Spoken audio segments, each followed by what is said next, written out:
Hello, everyone. Welcome to Barca News post-match live stream analysis as Barcelona just put on another show at the Olympic Stadium in Montjuic, completely thrashing the Belgian champions Royal Antwerp 5-0 in what was the first match of this 2023-2024 Champions League season. And we're here to talk about everything that happened in that match. So let's begin.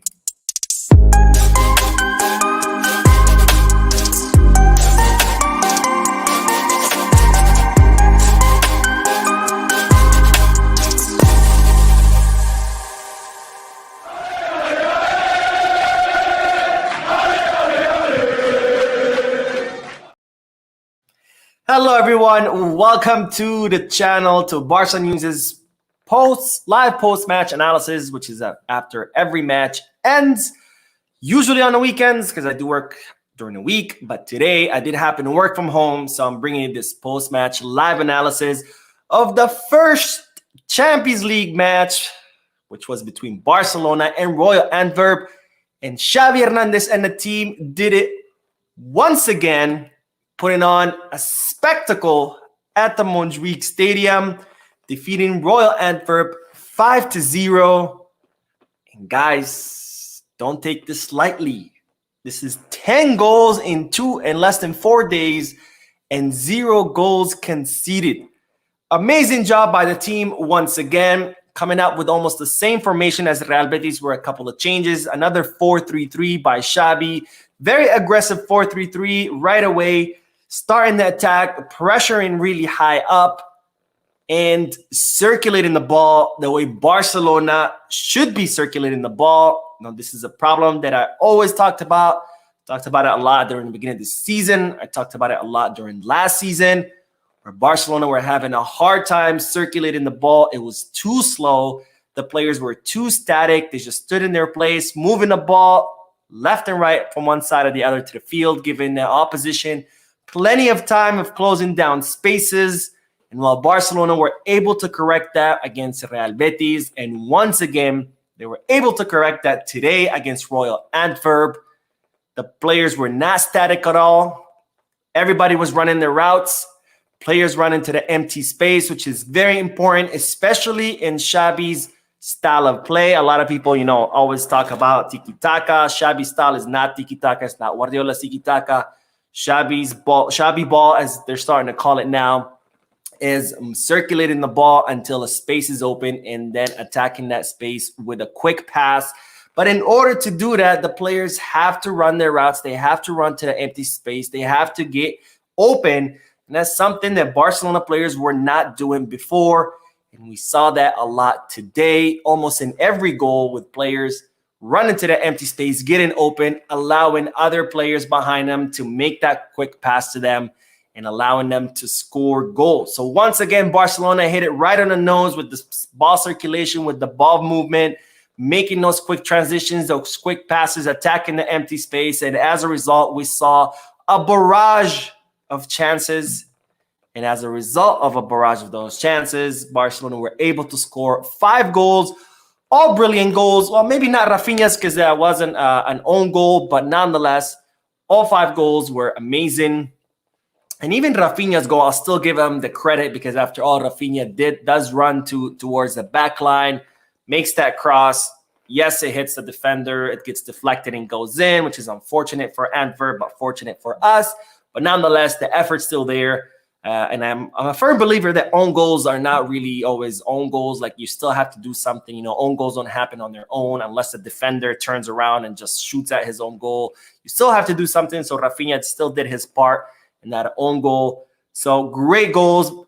Lewandowski scored his own. For all of you who kept saying that Lewandowski was finished, that we should sell him, that he should retire, and I kept saying that's not the problem. The problem is the tactics do not favor him. There's no players to connect with him. And lo and behold, second match in a row where he scores. Joelle Felix shining once again, scoring 2 goals and provided an assist in his first Champions League debut with Barcelona. Huge, huge, huge. Gabi scored also a goal. And then Rafinha, of course, with that own goal that that deflected off that Antwerp defender. Now, let's get back to the chat. Oh, let's start with the chat section. Let's get a discussion going, and then we will talk about the lineup and discuss players a little bit more specifically. But I'm very, very pleased with the team's performance today. And if they keep this up, then we have a very competitive team. All right. Arnold says, what a blessing to have Joelle Felix in our team. He fits our way of play perfectly. I agree 100%. This is something I kept talking about before, where people kept saying, well, why are we bringing Joelle Felix? You know, he didn't shine in Atletico Madrid. He didn't shine at Chelsea. And I said, guys, Joelle Felix is one of the best players of his generation. Some people made fun of me when I said that. The reason why he didn't shine at Atletico Madrid was not the right system for him. As far as Chelsea, I wouldn't even bother talking about Chelsea. He was only there for 2-3 months. You can't even make any conclusions out of that. But this is the kind of style of play that, or the system of play where Joelle Felix shines. He's a kind of player who thrives in a team with high possession, with quick touch football, in a team where he's afforded freedom to drop in between the lines, to move around. And that was not El Cholo Simeone's system. El Cholo Simeone's system is a very structured system. It's a very defensive system. It's more park the bus and then counterattack with long balls. And that's not Joelle Felix is preferred or best environment. You know, even players like Iniesta, like Xavi, like Messi, they would have had a hard time in a Cholo Simeone system, and this is the correct system. So I'm glad to see Joelle Felix doing great. And I'm not surprised at all that he's fitting like a glove. It looks like he's been playing with Barcelona for years, because this is the best system that favors the qualities of the player. And we do have a donation, and I will put it on the screen. Marek Ghazi, thank you for your donation. And Marek says, Mo, do you think Xabi would be able to put the right tactics and substitutions? For example, we are losing 2-0 at halftime against top teams. Good question, because Xabi has been criticized a lot in the past about his substitutions, about making them too late. But I think the case will be different this season, because this season we have a deep bench. I mean, you look at our midfield, you know, when Pedri got injured last season, our midfield suffered, and it was evident in each match. But now Pedri's injured, we have Gundogan that can easily replace him. No big deal, right? We had Rafinha. Dembele was injured. Rafinha would start. If Rafinha wasn't available, then we didn't have anyone on the right. Now we have Ferran. We have Lamine, right? On the left, we didn't have anybody because Ferran was in a bad shape. Ansu Fati was in bad shape. Now we have Joao and Lamine who can start. We have a very deep bench. I think that's not going to be a problem. But thank you for your question. And more importantly, thank you for your donation. And Choo-Choo with his first donation, sending a super sticker, which I still don't know why on my software does not show. But thank you, Choo-Choo, for your donation. Choo-Choo's a real one. Choo-Choo's been with the channel for a very, very long time. He's on every live stream, on every video. Choo-Choo is a Barca News OG. So thank you, Choo-Choo, for the donation. And let's do one more comment, and then we'll talk about the lineup. All right, let's see. Where did we leave off? Marcus, he says, hey, Mo, you are a real Barca fan like me. I'm following live from Fargo, North Dakota. That's awesome, Marcus. I didn't even know there were football fans in North Dakota. So it's really good to know that there are. Thank you for watching. Thank you for your comment. And, oh, wow, Ross. Now I see why you were asking yesterday about how to do the donation. Ross, my San Diego brother, thank you so much for your donation. Again, I still don't know why my live stream software does not show what the sticker looks like on the screen. I don't know if you guys see it, because I'm streaming straight from the software, not from YouTube. Let me know in the comment section. But let's get back and let's talk about the lineup because what? There we go. All right, so let's talk about the lineup that Xavi started. Once again, doing a 4-3-3. Make this a little bit bigger for you guys. Of course, Ter Stegen in goal, with Joao Cancelo getting his second start, first one in the Champions League on the right back.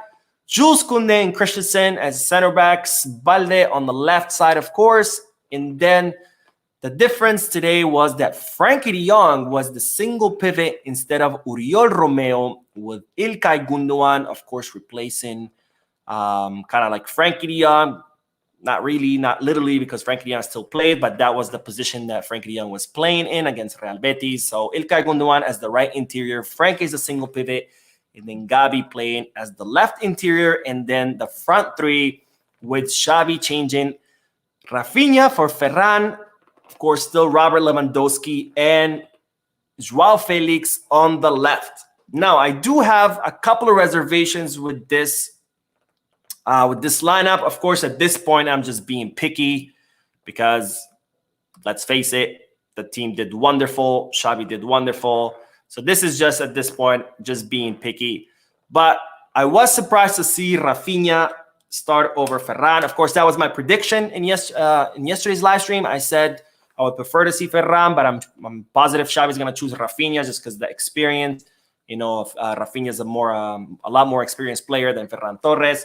But I would have loved to see Ferran Torres, and I say that it's because I think Ferran Torres has really earned his starting spot on a team. Doesn't mean he has to be a starter all the time. Of course, you can always lose that. But as of now, as of today, Tuesday, September the 19th, I think Ferran Torres earned his starting position. You know, he trained really, really hard in the preseason to change things around. He started training before all other players. So when all players were still on vacation, he actually started training. He was training double sessions. So when all trainings were over, players would go home. He would stay at the Ciudad Deportiva and train double sessions. He would train during the days off that the team was off, train really, really hard, had a great preseason. And so far has been having a great performance, scoring goals, not just with Barcelona, but with Spain as well. So he has completely changed his mentality. He completely has changed everything, and I really, really thought that he should have been the starter. Now, no complaints. Rafinha still did his job. Rafinha, you know, he still caused that third goal. He assisted in Joao Felix's fifth goal. So no complaints. I'm not saying Rafinha, you know, did horrible. He shouldn't have. But I would have liked to see Ferran over Rafinha. The other start that I was a little bit, the other substitution that, or the change in the lineup that I was surprised about was to see Oriol Romeo being started on the bench with Frankie de Jong as the single pivot. But I do understand why. I think with Oriol as the single pivot would have been a better option because it would have freed up Gundogan a lot more and free up Gabi a lot more as well, because Romeo is so solid defensively, and we see that with Frankie de Jong, right? The fact Frankie de Jong has been able to shine so much this season is because Oriol Romeo is there to hold the midfield by himself as a single pivot. He can watch Frankie de Jong's back and allow Frankie de Jong the freedom to make those runs to the box. And while I think that would have happened with Gundogan, but I think Xavi was opted for a much more aggressive lineup because, of course, it is Royal Antwerp. So I don't think he was too much worried about defending. I think Royal Antwerp had maybe 2 chances total. So I could see why he opted out for Frankie over Romeo as a single pivot. But that's probably going to change against more difficult opponents. Maybe against Benfica, we'll see Romeo as a single pivot. Now, of course, we'll have to see. So those the two only things that I say that I was a little bit surprised in the lineup that I would have preferred to see different. But overall, of course, regardless, the lineup worked once again. Koundé and Christensen, absolutely imperial in the box, winning everything, winning all duels, on the ground, in the air. And I think Xavi has a big problem on his hands, guys, because when Ronald Araujo is healthy and back fit and he's fit again, who are you going to replace? Because all three of them deserve to be starters. And that's a great problem to have, but that's going to be a big problem on who to start. I think Xavi's preferred duo, and I think I would choose this duo too, is Araujo-Koundé. But Christensen also deserves to start. So this is a really, really big problem. Of course, Cancelo, wow. What a difference it is to go from not having a proper right back for, what has it been, 6-7 years, to having Cancelo. I mean, this guy was all over the field, dropping to the midfield, going, attacking in the front, going in the middle. He even made a tackle all the way to the left, and he's a right back. What a difference. Gabi scoring again. And I saw some people at the beginning of the season starting to criticize Gabi, saying that he's not really a good player. He's just very intense. And I said the same thing about Gabi that I said about Lewandowski. And the reason why Gabi was perhaps not shining is because he wasn't playing his natural position. He was playing as a left winger, which is not really his position. He's more of an interior. Now that he's been playing with an interior, he has scored twice in a row. And it's not a surprise because Gabi is still one of the best young players in the whole world. So the fact that there were people questioning him absolutely blows my mind. It just shows how fickle fans are sometimes. You know, God forbid someone has a bad match. All of a sudden they suck. Their whole career is worthless. And everything that they did for the club is out the window. Gabi, an interesting statistic about Gabi that I saw right before I started the live stream is that up until the season, in the past 70-plus matches that he had played for Barcelona, he had only scored a total of 3 goals. And this season so far, he has already scored 3 goals. So, which shows that, again, what was hindering a little bit Gabi was the tactics that was being employed. But now that he's in his natural position, he's shining a lot more, already shining a lot more, and I think he will continue to shine more because he is playing in his right position. More importantly, he's surrounded by better players because at the end of the day, no matter how good you are, if you're not surrounded by good players, it's not going to work out. In this season, we have a much, much stronger team. Another amazing statistics, Frankie de Jong, 51 out of 52 passes completed. Absolutely insane.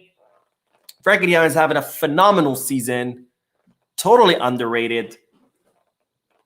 And let's talk about Gundogan because, and some people might disagree, but of course, the man of the match was Joelle Felix, 2 goals, 1 assist. But in my opinion, I think Gundogan was the man of the match. I saw that Ilkay Gundogan today. I saw that same Ilkay Gundogan from a treble winning Manchester City. This guy was the heart of the team. He organized the whole team from the midfield. He was creating plays left and right. He was distributing the ball. He participated in all 5 goals. And his diagonal passes were absolutely killers, straight daggers into Antwerp's defense. So I have no doubt, or in my mind, I think Ilkay Gundogan was definitely the man of the match, completely being the orchestra conductor of the whole squad. All right, let's get back to the chat section. I want to keep talking for too long, and then we'll talk about our attacking line and our subs. So let's get back to the chat section, which is blowing up. I love it. I love it. All right, let's see. Where did we leave off? Oh, my God. All right, let's see. Ozil says, Cancelo fits our style of play, and he understands what Xabi wants. Remember, Dani Alves was coming into the midfield too during his short spell in Barca. I really enjoy his style. Mo, I love you. Thank you, Ozil, for your comment. And yes, and you touch a little bit on something that I want to talk about. And it's because people a lot of times criticize, or not a lot of times, all the time, criticize Xabi's tactics. Say he was a bad coach, that he should be, he should be fired. But what I always maintained was that the problem was not so much Xabi, it was players not understanding his system. And I said this last season. People thought it was crazy, kept talking Xabi out, Xabi out.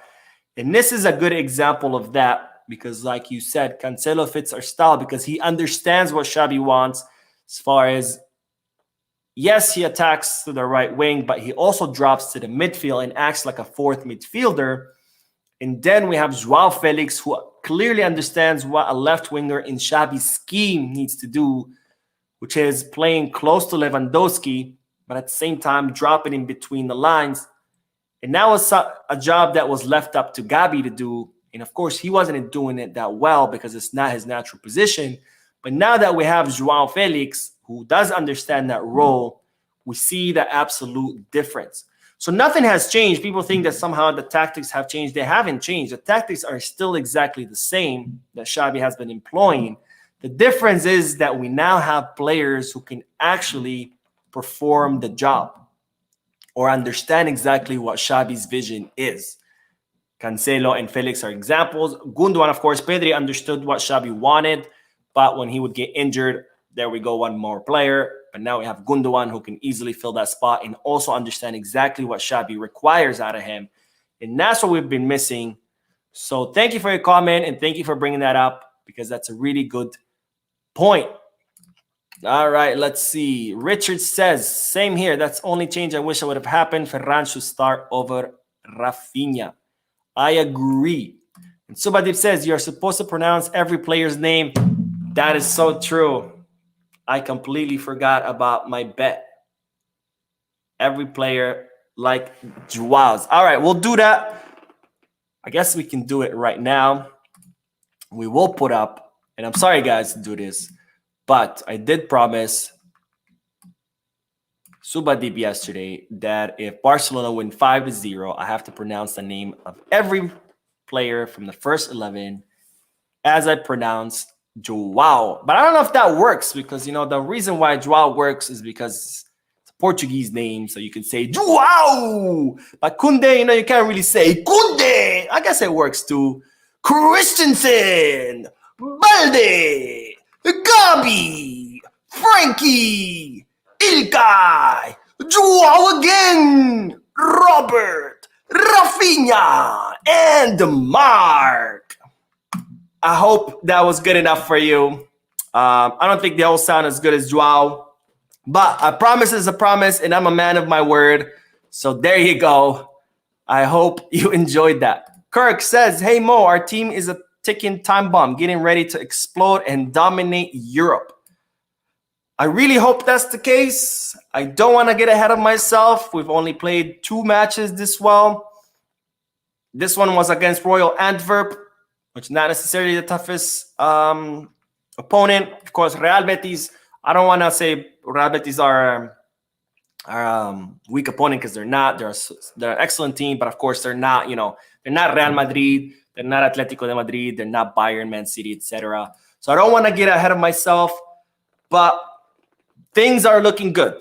And if it continues this way, then we are in good hands. Anyways, let's get back. Let's talk a little bit more about the lineup, our subs, our attacking line.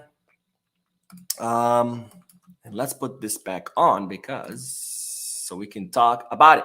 All right, in the front, we have our 3 front men, Rafinha, Lewandowski, and Joao Felix. Rafinha, I don't want to say it was an amazing match, but it wasn't a bad one either. He did his job. Excellent assist to Joao Felix. Of course, he caused that own goal. Like I said before, own goals don't happen on their own. You still have to do something to cause them. So good match by Rafinha. Lewandowski, again, many people said he's old. He needs to retire. And I kept saying he's just not in the right tactics. And that's starting to show. Since Joao has arrived in the team, 2 matches, 2 goals in a row, and he could have had another one, but he missed over the goal, which I was very in shock that he did that. And people kept saying also his movements are slow, but they're not, because when he missed that last shot over the goal, he created that whole sequence with his turn, with his speed. Unfortunately, he didn't, score it, but Lewandowski's not finished. He's far, far from finished. And of course, man of the match, Joao Felix, who we are so lucky and so blessed to have because he is fitting in the team. I don't know what just happened to the lineup, but he is fitting in the team like he's been playing for ages. So very, very happy with the signing of Joao. I really hope that we can sign him. Of course, I did mention in the past that there are reports saying that Barcelona do have an option to buy that's been negotiated with Atletico Madrid, but was not included in the contract for financial fair play rule reasons. So hopefully that's the case. Hopefully we can sign him because he has been a great, great asset. And let's close this ad because we don't need ads. All right, now let's talk about the subs because we saw Oriol Romeo coming in for Gabi, taking over that pivot position. Like I said, I really see why Xabi chose Frankie as a single pivot over Oriol. I really think he wanted more aggressive lineup because, of course, he wasn't too worried about any counterattacks from Royal Antwerp or any attacks, period. We saw also Lamine Yamal coming in for Rafinha. And of course, or Ferran, I should say, coming in for Rafinha. Lamine Yamal coming for Joelle Felix. And Lamine Yamal, ladies and gentlemen, has set another record, becoming the youngest player to start in the Champions League. He already has the youngest player to debut with Barcelona, the youngest player to score a goal for Barcelona, the youngest player to debut for Spain, the youngest player to score for Spain. And he almost became the youngest player to score for Barcelona. He was really, really, in the Champions League history, he was very, very young, very close. But unfortunately, he was unable to do it. Cancelo came out for Sergio Roberto. Good move by Xavi. Of course, the match was already won. It was 5-0. And we still have another match on Saturday. That's 3-4 days. So it's really good that he rotated Cancelo, rotated all the players because we are going to play a total of 7 matches before the international break, which is coming up in October. So Celta on Saturday, but great start to the Champions League. Of course, I don't want to get ahead of myself again. Like I said, this is only 1 out of 6 matches. We still got 5 more. We still have Benfica, which are a strong team. So great start to the Champions League. But let's not start with Barcelona's about to win the treble because we still have a lot of work ahead of us. The season is long. We have La Liga. We have Copa del Rey. We have the Spanish Super Cup, which is now it's 4 matches. It's stupid. So we still got work to do. But Tejas says Porto, not Benfica. You're right. I was confused at Portuguese teams. Porto, Benfica, Sporting. I don't know why. They don't even have the same names. But so let's head to the chat section. We're coming up on 30 minutes. So we'll do a few more comments because I don't want to make it too long because there's still, of course, the news video later today. All right. Amir says, Lewy, Cancelo, Romeo, and Balde. We are a weak team. If one of those guys gets injured, we got to take these guys off when we have... Okay, we're not a weak team. If any of these guys get injured, we have replacements. Cancelo gets injured. We have Sergio Roberto, Jules Koundé, and Ronald Araujo. So that's 3 substitutions they can replace Cancelo with. If Lewy gets injured, we have Ferran Torres, Joao Felix, who can both play as center forwards. If Romeo gets injured, of course, we can have Frankie de Jong play as the pivot. And if Balde gets injured, we have Marcos Alonso, who can play as a left back. By the way, much better left back than he's a center back. I think the times that his performance wasn't been that great is when he's been played as a center back. But when he plays as a left back, he actually does really well. I don't know if you saw him in the match. What match did he come in? Was it Real Betis? I really like Marcos Alonso as in the left back position. I wouldn't start him, but he's a really solid option to have on the bench. Someone who doesn't mind to be a substitute, puts his head down, works hard, trains hard, and does the job when he's required. And Marek says, Mo, why did we never went after Rodri? Are you talking about Rodri from Manchester City? Because if that's the case, it's about the price. Okay, Cherry says that tactic suffers against teams with excellent wingers like PSG. Are you talking about Xabi's tactics? Because I mean, we have played against teams with excellent wingers, and I trust our defense. And I'm sure against excellent wingers, Xabi will play with 4 midfielders. So I wouldn't say that system would not work, but that's just my opinion, guys. All right.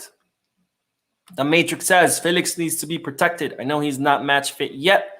But we need to have him for the big games. And I think that's what Xabi's doing. That's why he only played 60 minutes today. He only played 60 minutes against Real Betis.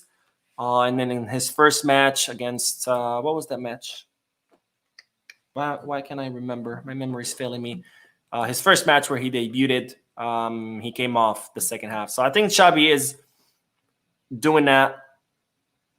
I think the technical staff are doing a really good job this season of protecting players. You know, we're seeing how much time they're taking with Ronald Araujo and Pedri's returns. We're seeing how Lamine Yamal, he had a lot of matches at first, and now again he's back to coming off the bench the last 20, 30 minutes.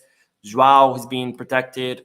We saw all the players are being subbed out, Cancelo, Rafinha. I think the technical staff are doing a good job of rotations because, again, we have a good bench. And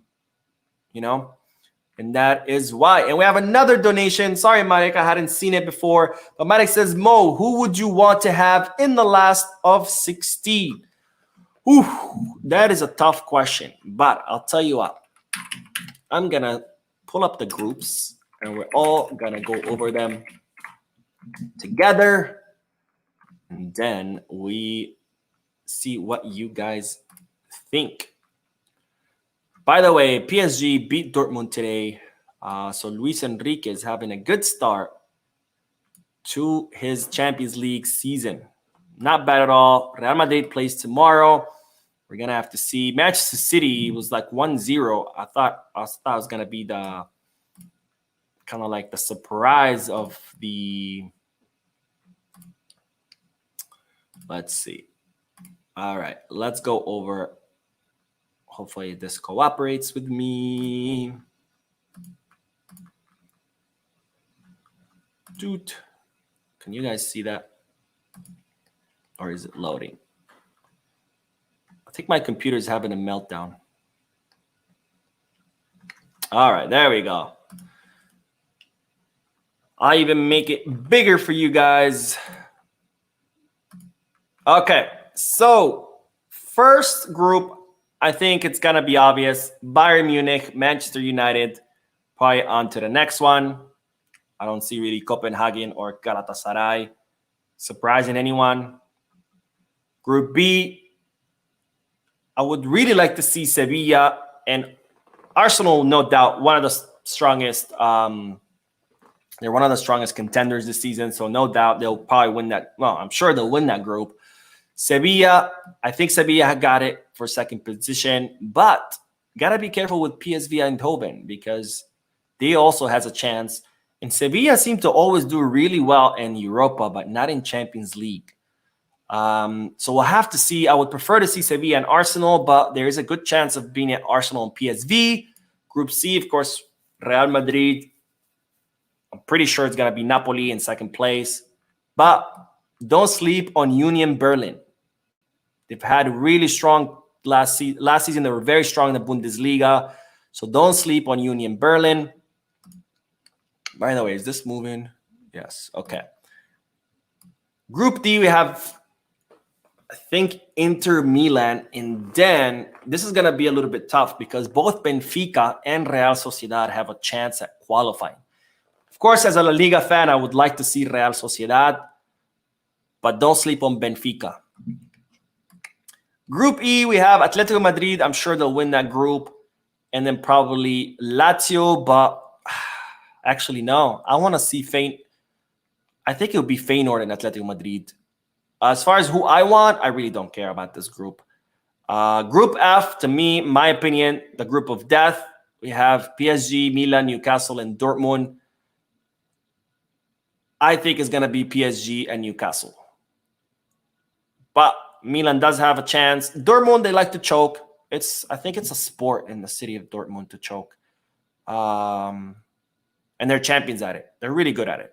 And then Group G, Manchester City, no doubt, and Leipzig. I think both of them going to be through the group. And of course, here, I think Barcelona and Porto, with Barcelona winning the group. But we'll have to see the match against Porto because it will be a difficult one.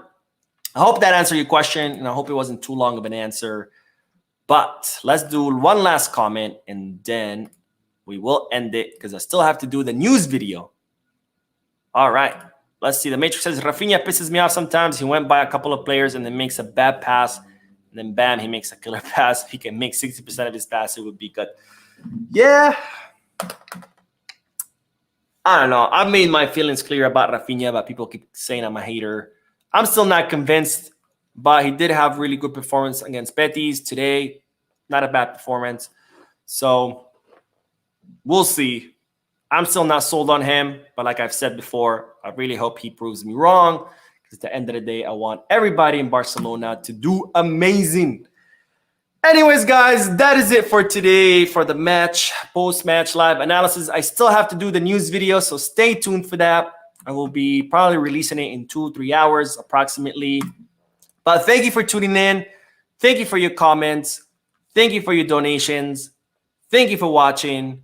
Thank you for being absolutely amazing, amazing people. We'll see you on tomorrow's, or not tomorrow's, in tonight's video. And as always, be scars.